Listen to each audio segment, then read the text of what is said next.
Bonjour à tous, bienvenue dans ce nouveau Colcaise. Un Colcaise proposé aujourd'hui par Christian sur l'affaire Jonathan Coulon. La disparition et le meurtre d'un petit enfant de 10 ans. Pour Jonathan, aller à la mer, c'était un grand bonheur. En mars 2004, à l'âge de 10 ans, il est en classe de mer à Saint-Brévin-les-Pins, en Loire-Atlantique. C'est là qu'il disparaît en pleine nuit, laissant derrière lui ses affaires en ordre et des adultes inquiets. Tout de suite, on se dit que cet enfant n'est pas un enfant qui a fugué, qui est parti, ou qui a voulu vivre une aventure dehors. Jonathan vit avec sa mère et son beau-père. Aucun problème familial n'est à signaler. Le petit garçon est sage et loin d'être intrépide. Et dès lors, dès le départ, les enquêteurs s'orientent vers la piste d'un enlèvement. Cette piste de l'enlèvement se confirme en avril 2004, lorsque le corps du petit Jonathan est retrouvé dans l'étang d'un manoir à Guérande, à quelques kilomètres de Saint-Brévin-les-Pins. Qui pouvait connaître ce lieu isolé? Pourquoi Jonathan est-il ligoté et lesté d'un parpaing? A-t-il été séquestré? A-t-il subi des violences? La découverte du corps va apporter des réponses, mais encore plus de questions. Pour y répondre, les enquêteurs vont multiplier les analyses et interrogatoires sans aucun résultat probant.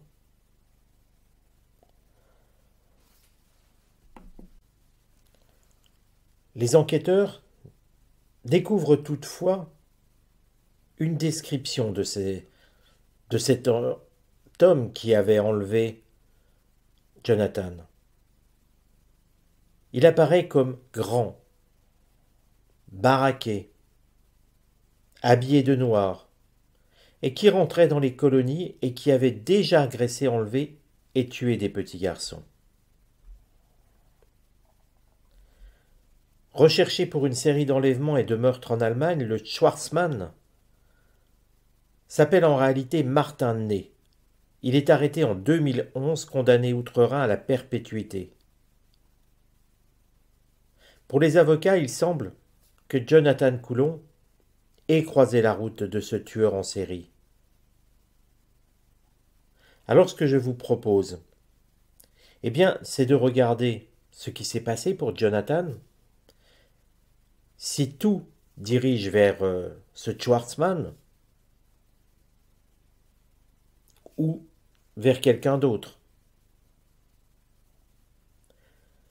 Je vous invite donc à suivre cette vidéo et à regarder qui est responsable de la mort de Jonathan Coulon.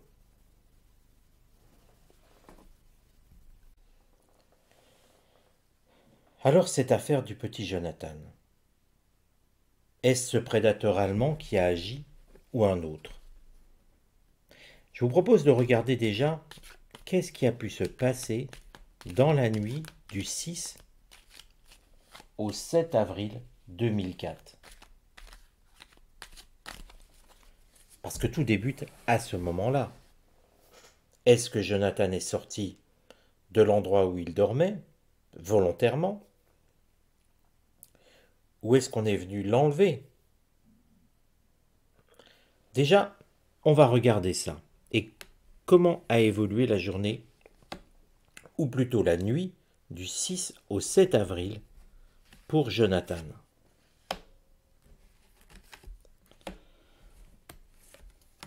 Alors cette affaire, on n'ira pas chercher, bien sûr, le dénouement, on le connaît malheureusement.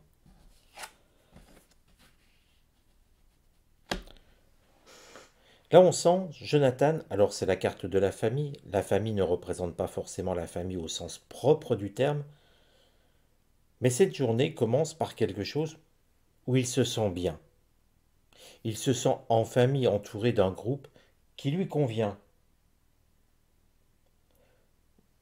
on va dire avec des proches, des amis. Il se sent réellement bien et il n'a aucune idée de ce qui l'attend. D'ailleurs, si on reprend ce que l'on trouve dans le dossier, Jonathan était endormi avec 5 autres camarades dans la chambre dite Pouligan. Donc, on peut dire que aucun élément dans la journée ne peuvent indiquer une quelconque forme de menace sur Jonathan. Il n'a pas été repéré, par exemple. Ça peut être important de le signaler.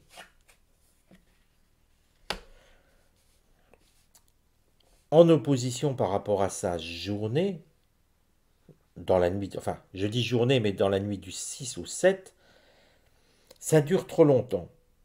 C'est le temps qui est un facteur important. Et le temps vient en opposition. Ce qui montrerait que quelque part, l'agression qu'il subit est pour moi plutôt tôt. Pourquoi? Parce que tout bêtement, nous sommes sur un temps long. On parle d'une journée, d'une nuit.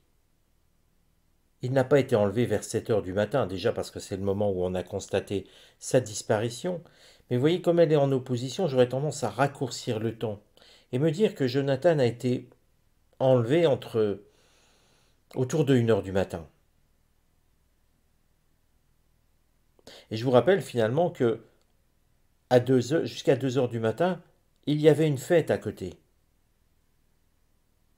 Et que finalement, celui qui a agressé Jonathan a tout à fait pu utiliser les bruits qu'il y avait partout pour justement se faufiler. Et puis, quand il y a des fêtes, il y a du monde qui bouge, il y a du monde euh, qui traverse, on va dire, les terrains, etc. On se pose moins de questions. On est moins vigilant. Quand il y a personne et qu'il y a un surveillant, il voit une personne, il s'alarme, il se méfie. Quand il y a 50 personnes, la méfiance baisse.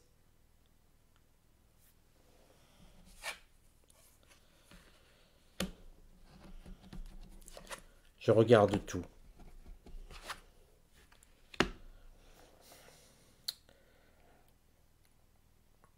Quand on regarde ici, le conseil qu'il aurait à donner à Jonathan, il ne sert à rien. Il est trop tard, alors je ne vais pas m'apesantir dessus. Mais c'est quelqu'un de connu. Quelqu'un de connu. De très connu. Qui vient et qui enlève Jonathan. Alors quand on dit très connu, ce n'est pas forcément par le milieu où était Jonathan. Mais c'est quelqu'un dont on a entendu parler. Si on peut dire, si j'ose dire, quelqu'un qui a son heure de gloire. Alors pour un criminel, bien sûr, les mots sont mal choisis, vous m'excuserez. Mais regardez, quelque part, Jonathan est agressé. Il est bien agressé. C'est pas Jonathan, ça confirme bien que l'idée d'une fugue, l'idée d'aller se promener en pleine nuit, non. Non, nous avons bien quelqu'un qui est venu l'agresser autour d'1 heure du matin. Alors me direz-vous, mais qui? Celui qu'on nomme Schwarzmann, Martin Ney, cet Allemand, reconnu plusieurs fois coupable d'agression de type pédophile. Quelle carte représente le lien entre Martin Ney, dit Schwarzmann, et le petit Jonathan?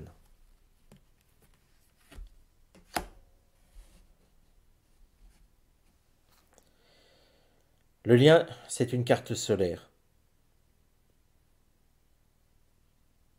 C'est une carte solaire, la carte de l'élévation. Et on y voit une échelle.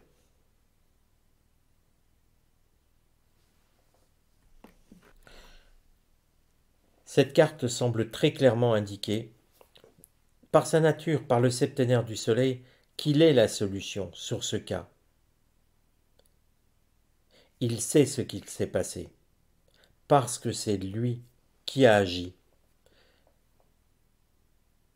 Il a agi en se hissant au-dessus de quelque chose.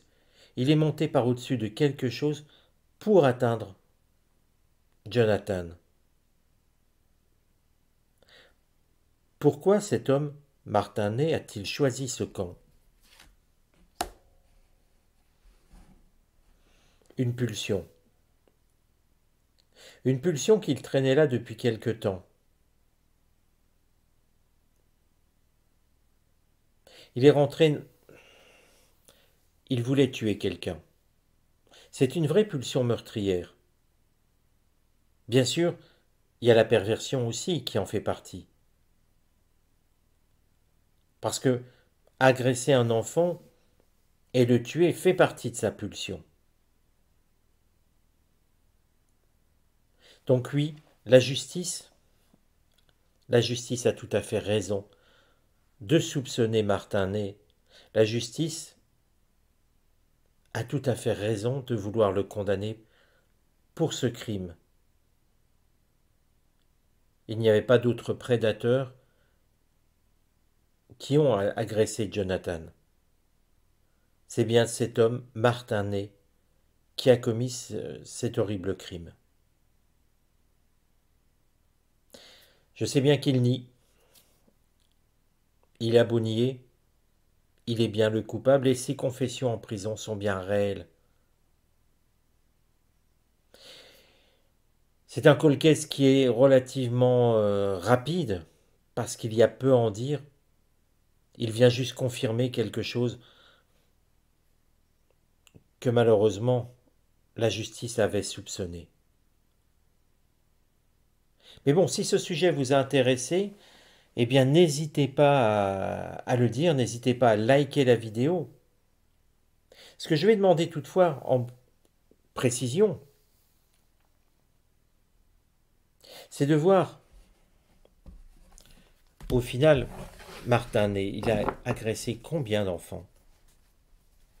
On lui prête déjà presque une cinquantaine, je crois, d'agressions. Combien d'enfants ce prédateur a-t-il agressé? Comment a évolué la carrière criminelle de Martin Ney? J'emploie le mot carrière, mais bon, avec... Je vais tout vous dévoiler, comme si vous étiez juste en face de moi sans vous faire languir. Regardez ces cartes, parce que jusqu'à temps qu'il soit arrêté, c'est la carte de l'accident avec cette carte martienne qui vient mettre un terme, en le frappant, finalement, à sa carrière criminelle, jusque-là. Il a agi sans aucune empathie, sans aucun amour, sans aucune paix. C'est un être torturé, malsain, toxique.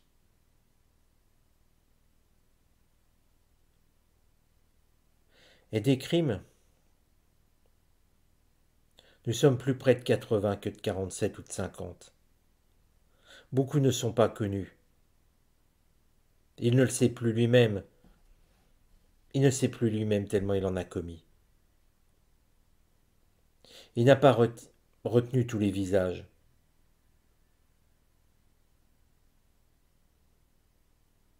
Il n'a pas retenu tous les visages et il a aussi agressé des animaux.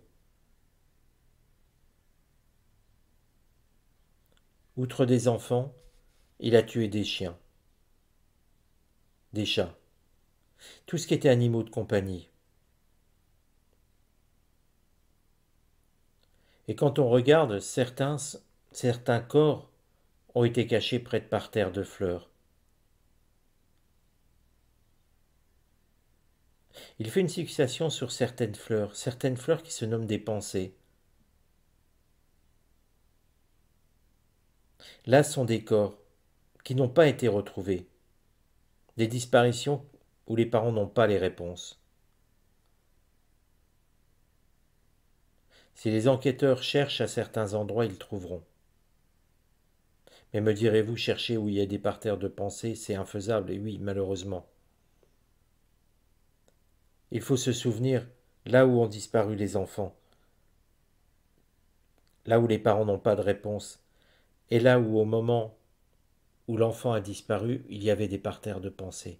C'est là que les parents, les enquêteurs trouveront les corps.